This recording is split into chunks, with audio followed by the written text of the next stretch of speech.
Hello student, hi, this is Pallavi. So this is one another video of chapter problem of deficient demand and excess demand. So अब आज हम पढ़ेंगे problem of deficient demand. अब आपको question किस form में आएगा मैं उसी के तरीके से कराऊंगी. क्वेश्चन ऐसे आ सकता है कि what is mean by deficient demand और deflationary gap is the same thing, क्योंकि अगर इकोनॉमी में डेफिशिएंट डिमांड होती है तो उससे इकोनॉमी में क्या आ जाता है, deflationary gap. With a suitable diagram explain its causes and consequences, की मतलब उसकी वजह बताओ और उसके क्या इकोनॉमी में इफेक्ट्स पड़ेंगे. ठीक है. सो हमने प्रेजेंट कैसे करना है, स्टार्टिंग हमने करना है, सबसे पहले हमने उसका कंसेप्ट लिखना है कि डेफिशिएंट डिमांड होता क्या है. ठीक है. सो नंबर 1 पे हम लिखेंगे deficient demand means a deficiency of aggregate demand. तो सबसे पहले आपको ये पता होना चाहिए कि एग्रीगेट डिमांड के कंपोनेंट्स क्या है. एग्रीगेट डिमांड किससे मिलकर बनता है, C plus I plus G plus X. C stand for consumption expenditure by the household, I stand for investment expenditure by the producer, G stand for government expenditure by government and export and import. इन सबको मिला के क्या बनता है, aggregate demand economy की, जो कि हम मेजर करते हैं एक अकाउंटिंग ईयर में. ठीक है. सो डेफिशिएंट डिमांड क्या है, डेफिशिएंसी ऑफ एग्रीगेट डिमांड. और डेफिशिएंसी कब होगी, जब हमारा कंजम्पशन एक्सपेंडिचर कम होगा इकोनॉमी में, या इन्वेस्टमेंट एक्सपेंडिचर कम होगा, गवर्नमेंट कम एक्सपेंडिचर करेंगे, एक्सपोर्ट कम हो जाएगा. ठीक है. तो जब ये सब कम होगा तो हमारी डेफिशिएंसी में क्या आएगा, एग्रीगेट डिमांड में क्या आएगा, deficiency. So AD is a deficient when it does not permit fuller utilization of production capacity. ठीक है. और डेफिशिएंट डिमांड हमें क्या परमिट करती है, क्या परमिट नहीं करती है कि हम अपने जो एग्जिस्टिंग रिसोर्सेज हैं वो फुल्ली यूटिलाइज नहीं कर पाते हैं. क्यों नहीं कर पाते, क्योंकि इकोनॉमी में डिमांड बहुत कम है. अब जब डिमांड कम है, प्रोड्यूसर क्या करेगा, एक्सेस प्रोडक्शन तो नहीं करेगा. जितनी ही डिमांड है उतनी ही उसके इक्वल ही वो क्या करेगा, प्रोडक्शन करेगा.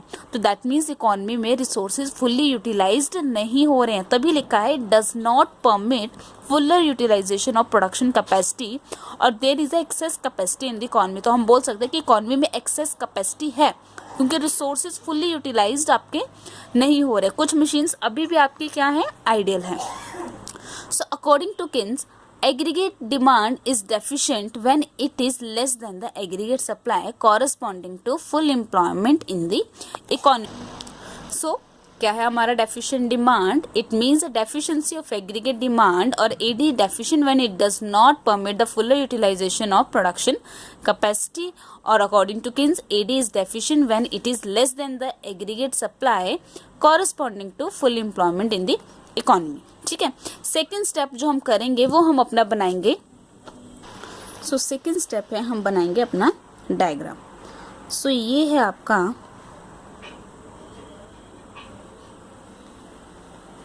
वाई एक्सिस, ये है आपका एक्स एक्सिस, ये है आपका वाई एक्सिस, ये है आपका ओरिजिन. यहाँ पर हम अपना लिखेंगे y, मतलब इनकम, जो कि क्या है, एक तरह से जीडीपी है. और यहाँ पर लिखेंगे हम अपना एग्रीगेट डिमांड. मतलब ये लेबलिंग करनी बहुत ज़रूरी है. ठीक है. तो अब हमने क्या करना है, डेफिशिएंट डिमांड शो करना है, लेकिन किसी सी चीज़ से तो हम कंपेयर करेंगे ना. हम कंपेयर क्या वर्डिंग ली है, corresponding to full employment in the economy. तो सबसे पहले हमें जो इनिशियली बनाना है वो दिखाना है अपना इक्विलिब्रियम. तो ये है आपका एग्रीगेट सप्लाई और ये है आपका एग्रीगेट डिमांड, और ये है आपका इक्विलिब्रियम. ये है आपका initial equilibrium, aggregate supply and aggregate demand. ये है कॉरस्पॉन्डिंग टू फुल, की इकोनॉमी में अगर फुल एम्प्लॉयमेंट है, ठीक है ना, तो उस सिचुएशन पे ये हमारी क्या है, एग्रीगेट डिमांड. और ये है हमारी इक्विलिब्रियम जीडीपी, जिसको हम बोलेंगे फुली एम्प्लॉयड. ये है हमारी फुली एम्प्लॉयड जीडीपी इक्विलिब्रियम. ठीक है. ये है हमारे फुल एम्प्लॉयमेंट इक्विलिब्रियम, ये है फुल एम्प्लॉयड जीडीपी हमारी इनकम लेवल. ठीक है. अब हमने दिखाना है अपना डेफिशिएंट डिमांड। अब जो यहाँ पर हमारी एग्रीगेट डिमांड है वो किसके कॉरस्पॉन्डिंग है, फुल्ली यूटिलाइज, मतलब इकोनॉमी में जितने भी रिसोर्सेज हैं वो हमारे क्या है, फुल्ली यूटिलाइज्ड है, और उतनी ही डिमांड और उसके कॉरस्पॉन्डिंग सप्लाई है। अब डिमांड के कम होने की वजह से हमारी एग्रीगेट डिमांड कम है, तभी हमारी डेफिशिएंट डिमांड है, जो कि हमने इसमें कंपेयर करना है। तो डिमांड कम होने की वजह से ये, चलो ये बना दो, इसको हम डॉटेड लाइंस में लगाएंगे। तो ये है हमारा एग्रीगेट डिमांड, ये है हमारी प्लान जो कि क्या है, कम हो रही है हमारी जो डिमांड, ठीक है ना। ये है फुल एम्प्लॉयमेंट और ये है हमारी प्लान, तो जिसकी वजह से हमारा इक्विलिब्रियम क्या आ गया यहाँ पर, ई से E1। तो देखो यहाँ पर भी हमारी क्या है, aggregate demand equals to aggregate supply, और यहाँ पर भी है। यहाँ पर हम सिचुएशन लेंगे कि अगर इकॉनमी में 100 मशीन है और 100 फुल्ली एम्प्लॉयड है और उतनी की ही डिमांड हो रही है, लेकिन यहाँ पर सिर्फ हमारी 80 मशीन्स एम्प्लॉयड है, क्योंकि डिमांड अगर 80 आ रही है तो सप्लाई भी हम 80 करें। तो ये जो कौन सी सिचुएशन आ गई, अंडर एम्प्लॉयमेंट, ये है अंडर एम्प्लॉयड जीडीपी और अंडर एम्प्लॉयमेंट इनकम आपकी, और ये अंडर एम्प्लॉयमेंट इक्विलिब्रियम। तो अब हमने यहाँ पर दिखाना है कि हमारी डिमांड कितने से डेफिशिएंट है। तो डिमांड हमारी डेफिशिएंट है इतने से, होनी कितनी चाहिए थी डिमांड, इतनी, लेकिन डिमांड कम होने की वजह से जो प्लान्ड हमारी पोटेंशियल से कम है, पोटेंशियल ये है लेकिन प्लान्ड हमारी क्या है, कम है, इसकी वजह से हमारी डिमांड इतने से कम है। तो इसको आप डिनोट करोगे डेफिशिएंट डिमांड। आप इसको क्या बोल सकते हो, डिफ्लेशनरी गैप भी बोल सकते हो। सो आपने करना क्या है, सबसे पहले आपने इनिशियली क्या दिखाना है, इक्विलिब्रियम दिखाना है, इसके कॉरस्पॉन्डिंग आपने डेफिशिएंट डिमांड दिखाना है। तो डेफिशिएंट डिमांड दिखाओगे तो ऑब्वियस है जो आपकी जो डिमांड की लाइन है वो इससे क्या बनेगी, नीचे बनेगी, ठीक है। तो इतने से आपकी क्या है, डेफिशिएंट डिमांड है। सो आप इसको लेबलिंग कर सकते हो, इसको आप नाम दे सकते हो बी और इसको आप नाम दे सकते हो सी, ठीक है। तो सबसे पहले आपने कंसेप्ट बताना है कि डेफिशिएंट डिमांड क्या है, उसके बाद आपने बताना है कि ये आपका ड्रामेटिकली कैसे प्रेजेंटेशन होगी। ड्रामेटिकली आपने दिखाना है डिमांड कितने से कम है, इतने से। इसके कॉजेस की क्या वजह है कि हमारी एग्रीगेट डिमांड कम है। सो नंबर 1 है reduction in private final consumption expenditure. अभी प्राइवेट फाइनल कंजम्पशन एक्सपेंडिचर कौन करता है, ये करता है हाउस होल्ड। जब हम हाउस होल्ड अपने एक्सपेंडिचर कम कर देते हैं, ठीक है, जो हमें डायरेक्ट सेटिस्फाई करता है, खाने पीने की चीज़ें जब महंगी हो जाती है तो हम क्या करते हैं, अपनी डिमांड कुछ टाइम के लिए कम कर देते हैं। तो जब कंजम्पशन एक्सपेंडिचर कम हो जाएगा तो क्या होगा, हमारी ओवरऑल एग्रीगेट डिमांड में भी थोड़ी सी क्या आएगी, कमी आएगी, क्योंकि एग्रीगेट डिमांड में सी जो है हमारा private final consumption expenditure is one of the most important component, ठीक है ना। तो जब हाउस होल्ड कंजम्पशन एक्सपेंडिचर कम होगा तो हमारी एडी भी क्या होगी, कम होगी।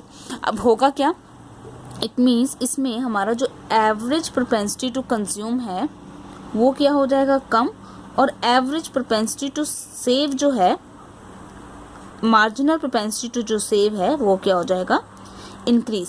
मतलब हम अपना एक्सपेंडिचर कम कर देंगे, ठीक है ना। एवरेज प्रोपेंसिटी टू कंजम्पशन क्या होता है कि proportion of that income which spend on consumption, वो कम हो जाएगा, बट हम अपनी जो मार्जिनल प्रोपेंसिटी टू सेव है वो इंक्रीज कर देंगे, ठीक है ना। सेविंग इंक्रीज करेंगे तभी हमारा कंजम्पशन क्या होगा, कम होगा।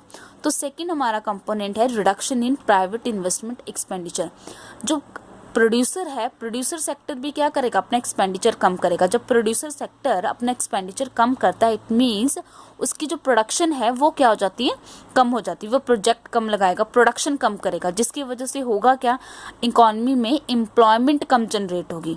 अगर इकोनॉमी में एम्प्लॉयमेंट कम जनरेट होगी तो दैट मीन्स अनएम्प्लॉयड होगी इकोनॉमी में, लोगों को सैलरी और वेजेस क्या हो जाएगी, कट हो जाएगी, ठीक है ना। इनकम जनरेशन क्या होगी, कम होगी, और जब इनकम जनरेशन कम होगी तो ओवरऑल ऑब्वियस है कि डिमांड भी क्या होगी, आपकी कम होगी, जो which is one of the component, important component of या causes of deficient aggregate demand. Third is reduction in government final expenditure, जब गवर्नमेंट अपने एक्सपेंडिचर कम करेगा तो भी इकोनॉमी में क्या होगा, ओवरऑल एग्रीगेट डिमांड आपकी कम होगी। अब गवर्नमेंट किस तरीके के खर्चे करता है, गवर्नमेंट आपके एक्सपेंडिचर करता है, गवर्नमेंट कंजम्पशन एक्सपेंडिचर भी करता है और इन्वेस्टमेंट एक्सपेंडिचर भी करता है, ठीक है। इन्वेस्टमेंट एक्सपेंडिचर गवर्नमेंट के कौन से होते हैं, जैसे सोशल इंफ्रास्ट्रक्चर पे और इकोनॉमिक इंफ्रास्ट्रक्चर पे। ये कौन बनाता है, सोशल और इकोनॉमिक। डैम हो गया, जैसे सोशल में हो गया आपका स्कूल्स हो गए, ठीक है, हॉस्पिटल्स हो गए, आपके पब्लिक पार्क्स वगैरह हो गए, तो ये सारे क्या हैं, आपके सोशल इंफ्रास्ट्रक्चर के पार्ट है। जब ये कम बनाएगा, दैट मीन्स खर्चे कम करेगा ना इकोनॉमी में, एम्प्लॉयमेंट कम जनरेट होगी, इनकम जनरेशन कम होगी, तो ऑब्वियस आपकी एग्रीगेट डिमांड भी क्या होगी, कम। इकोनॉमिक इंफ्रास्ट्रक्चर में जैसे डैम, ब्रिजेस, बिल्डिंग, प्रोजेक्ट्स जो लगाती है वो चीज़, अगर वो एक्सपेंडिचर कुछ टाइम के लिए गवर्नमेंट कम कर देगा, दैट मीन्स इकोनॉमी में अनएम्प्लॉयमेंट होगी, इनकम जनरेशन कम होगी, तो ओवरऑल हमारी एग्रीगेट डिमांड भी क्या होगी, कम होगी, ठीक है। तो गवर्नमेंट जब अपने एक्सपेंडिचर कम करेगा तो उसकी भी एक वजह है कि इकोनॉमी में ओवरऑल एग्रीगेट डिमांड कम होगी। देन डिक्लाइन इन एक्सपोर्ट, तो एक्सपोर्ट क्या होता है, सबसे पहले तो ये समझते हैं। एक्सपोर्ट होता है जब हम अनदर कंट्री को, आउटसाइड अपनी डोमेस्टिक इकोनॉमी को छोड़ के बाहर की इकोनॉमी में जब हम अपनी गुड्स एंड सर्विसेज को सेल करते हैं, ठीक है ना, तो उसको बोलते हैं एक्सपोर्ट। जब हमारी एक्सपोर्ट कम होगी, इसका मतलब क्या है कि बाहर से हमारी डोमेस्टिक प्रोडक्शन की, डोमेस्टिक गुड्स की डिमांड क्या हो रही है, कम हो रही है। तो दैट मीन्स जब बाहर से कोई डिमांड ही नहीं आ रही हमारे गुड्स की, तो हम प्रोडक्शन भी क्या करेंगे, अपनी कम करेंगे। प्रोडक्शन कम करेंगे तो ऑब्वियस है इकोनॉमी में एम्प्लॉयमेंट कम जनरेट होगा, एम्प्लॉयमेंट कम जनरेट होगा तो इकोनॉमी में इनकम जनरेशन भी क्या होगी, कम होगी, ठीक है। देन है राइज इन इम्पोर्ट। इम्पोर्ट्स क्या होते हैं, जब हम अनदर आउटसाइड कंट्री से क्या करते हैं, परचेजेस करते हैं, ठीक है। अपनी इकोनॉमी में अपनी जो डोमेस्टिकली प्रोडक्शन है उनको परचेज ना करके हम बाहर से गुड्स एंड सर्विसेज जो परचेज कर रहे हैं, तो दैट मीन्स हम इम्पोर्ट्स ज़्यादा पे रिलाय हैं, अपनी डोमेस्टिक प्रोडक्शन पे उनको हम परचेज नहीं कर रहे हैं, ठीक है ना। तो इंटरनल एग्रीगेट डिमांड हमारी कम हो रही है। Then increase in tax rate, जब टैक्स रेट इंक्रीज होते तो होता क्या है, अब टैक्स रेट आप दोनों तरफ से लेके चल सकते हैं, आपके डायरेक्ट टैक्स भी इंक्रीज हो गए और आपके इनडायरेक्ट भी। डायरेक्ट टैक्स जब इंक्रीज होंगे, दैट मीन्स जो हाउस होल्ड है उसकी डिस्पोजेबल इनकम क्या होगी, डिस्पोजेबल इनकम वो हो जाएगी कम। अगर मेरी 10,000 सैलरी है, 10,000 में से पहले मैं सिर्फ 2,000 टैक्स देती थी, अब मैं 4,000 टैक्स दे रही हूँ। दैट मीन्स पहले मैं डिमांड 8,000 की क्रिएट करती थी 2,000 टैक्स देने के बाद, अब मैं सिर्फ 6,000 की कर रही हूँ, तो डिमांड कम कर रही हूँ ना मैं। तो ये भी एक वजह है। जब इनडायरेक्ट टैक्सेस इंक्रीज हो जाते हैं तो गुड्स एंड सर्विसेज के जो रेट हैं, प्राइसेस हैं, वो इंक्रीज हो जाते हैं। और हमें पता है हमारा जो बिहेवियर है कंज्यूमर का, जब गुड्स एंड सर्विसेज के प्राइस इंक्रीज होते हैं तो हमारी ओवरऑल डिमांड क्या हो जाती है, कम। सो ये सब कॉजेज हैं जो कि क्या है, किसके कॉजेज हैं ये, डेफिशिएंट डिमांड के। Number 1 decrease in private final consumption expenditure, investment expenditure, decrease in government expenditure, decline in export, increase in import and increase in tax. उसके बाद आ जाता है आपका consequences of deficient aggregate demand. Consequences मतलब क्या effects पड़ेंगे, economy में under employment equilibrium आ जाएगा, ऑफ कोर्स आएगा। जैसे यहाँ पर देखिए, ये जो है एग्रीगेट सप्लाई और ये है एग्रीगेट डिमांड, ये है फुल एम्प्लॉयमेंट का, ठीक है, ये इनिशियल है। अब डिमांड कम होने की वजह से आपकी जो ये लाइन है ये नीचे आ जाती है, एग्रीगेट डिमांड प्लान्ड, मतलब कि प्लान्ड कम है कॉरस्पॉन्डिंग टू फुल एम्प्लॉयमेंट।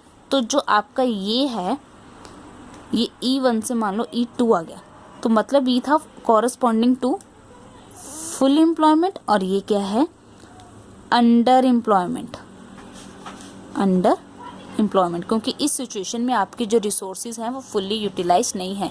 तो अंडर एम्प्लॉयमेंट इक्विलिब्रियम की बात ये हो रही है कि यहाँ पर कौन सी सिचुएशन आ जाएगी, क्या कॉन्सिक्वेंस होगा कि इकोनॉमी में अंडर एम्प्लॉयमेंट इक्विलिब्रियम आ जाएगा, ठीक है। ये एक्सेस डिमांड और reason why aggregate demand and GDP।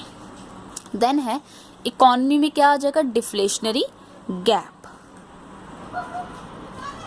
Economy में डिफ्लेशनरी गैप आ जाएगा। तो ये क्या है आपका डेफिशिएंट डिमांड। तो जो ये गैप है इसको हम और क्या बोलते हैं, डिफ्लेशनरी गैप। डिफ्लेशनरी गैप किसका ऑपोजिट है, इन्फ्लेशनरी गैप का। जब इकॉनमी में बहुत ज़्यादा, अब आजकल की जो सिचुएशन है वो कौन सी सिचुएशन है कि इकॉनमी में एक गैप आ रहा है डिफ्लेशनरी, क्योंकि एग्रीगेट डिमांड इतनी कम है कि जो प्रोड्यूसर हैं उनके पास इतनी प्रोडक्शन करने के लिए मनी नहीं है, ठीक है ना। इकॉनमी में क्या हो रहा है, कैश क्रंच की कमी आ रही है। देन है अनडिजायर्ड स्टॉक। अब अनडिजायर्ड स्टॉक क्या होता है कि प्रोड्यूसर, पहले तो प्रोड्यूसर ने जो अपनी पोटेंशियल थी वो प्रोडक्शन प्रोड्यूस करी थी, लेकिन अब प्लान्ड आउटपुट कम होने की वजह से जो प्रोड्यूसर्स हैं उनका जो स्टॉक है, क्लोजिंग स्टॉक, अनसोल्ड स्टॉक क्या हो गया, बच रहा है, क्योंकि डिमांड नहीं आ रही है, ठीक है ना। तो उनका जो स्टॉक है वो अनडिजायर है, वो ना चाहते हुए भी उनका स्टॉक बिक नहीं रहा है क्योंकि डिमांड बहुत कम है। And last is loss of profit. Of course जब उनकी सेल प्रॉपर नहीं हो रही है तो उनको किस चीज़ का लॉस होगा, प्रॉफिट का।